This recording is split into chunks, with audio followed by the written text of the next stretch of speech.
One warning came from a ranger who looked me straight in the eye and said, "People go up there thinking it's empty, but the mountain always tells the truth." At the time, I laughed it off. I had just signed the paperwork that made me the owner of something most people don't even imagine owning: an entire remote mountain. Thousands of acres of forest, cliffs, streams, and untouched land far away from cities, traffic, and noise. What I didn't know was that buying that land would quietly start a chain of events involving poachers, an HOA dispute nobody expected, and a situation that would make local authorities step in faster than anyone planned. Before we get into it, if you enjoy real storytelling with unexpected twists, take a moment to like and subscribe, because this is Karen's Stories Daily, and stories like this prove that sometimes the quietest places hide the biggest conflicts. Your support helps the channel grow, and trust me, this story keeps escalating in ways I never saw coming. I didn't buy the mountain for attention. I bought it because I wanted silence. After years working non-stop in the city, I wanted somewhere real, somewhere untouched. The property sat near a protected wilderness area, surrounded by dense forest and old logging roads that hadn't been maintained in decades. The previous owner sold it cheap because access was difficult and development was restricted. To me, that was perfect. The plan was simple: restore an old cabin near the lower ridge, maintain the land responsibly, and maybe build a small retreat one day. I followed every regulation carefully. Environmental permits, wildlife protection agreements, and county zoning approvals were all handled before I moved a single tool onto the property. For the first few weeks, everything felt peaceful. Deer crossed the trails at sunrise. The air felt cleaner than anything I'd experienced in years. Nights were so quiet you could hear wind moving through trees miles away. Then I started noticing things that didn't belong. Fresh tire tracks appeared on a trail I hadn't used, empty shell casings near a creek, a broken fence line that I knew I had repaired days earlier. At first, I assumed hikers wandered in accidentally. But the deeper I explored, the clearer it became someone was entering the land regularly. I contacted local wildlife officials just to ask questions. One ranger paused before answering and said, "You might want cameras up there." That sentence changed everything. Within a week, I installed motion cameras along access roads. The first footage shocked me. Trucks entering late at night. People carrying equipment deeper into the forest. They weren't hikers. They were hunting illegally inside protected territory connected to my land. Poachers. I reported the footage immediately. Authorities told me enforcement could take time because the area was large and difficult to patrol. Meanwhile, activity continued. Then something unexpected happened. I received a letter from a small mountain community HOA located miles downhill. Apparently, a handful of vacation cabins shared access roads crossing near my property boundary. The HOA claimed my land ownership affected traditional access rights used for years. I had never even heard of this HOA before. The letter demanded I keep certain gates open for community passage.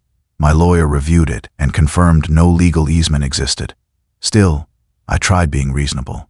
I allowed limited daytime access while we clarified boundaries. That decision turned into a mistake. Camera footage soon showed the same trucks entering through those routes. Someone inside the community clearly knew about the illegal activity. Whether they supported it or ignored it, I couldn't tell. I closed the gates temporarily while authorities investigated. Within days, the HOA accused me of blocking emergency access and violating shared use expectations. Emails became aggressive. One board member claimed the land had always been open and that I couldn't suddenly enforce control. But ownership matters, and safety mattered more. The situation escalated when one of my cameras captured a confrontation I never expected. A group entered late at night carrying hunting gear. Hours later, law enforcement vehicles appeared responding to wildlife violations reported earlier. The poachers ran deeper into the mountain trying to avoid officers. None of them exited through the main trails. That phrase later spread through town in exaggerated rumors, but the truth was simpler officers intercepted them on remote ridges after tracking movement overnight. Several arrests followed quietly, and authorities confirmed illegal hunting had been happening for years. That's when part 2 of the story really began, because suddenly the HOA wasn't just upset about gates. They were worried about exposure. Residents started realizing their access roads had been used repeatedly for illegal entry. Some supported enforcement. Others blamed me for bringing attention to it. The HOA scheduled a meeting demanding I reopen access permanently. I attended with documentation, camera footage, and a wildlife officer present.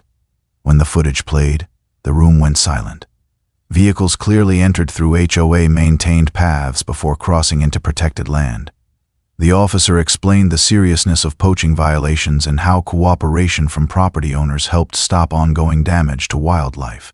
The tone of the meeting changed instantly. Instead of demands, questions started. People wanted to know who knew about it and how long it had been happening.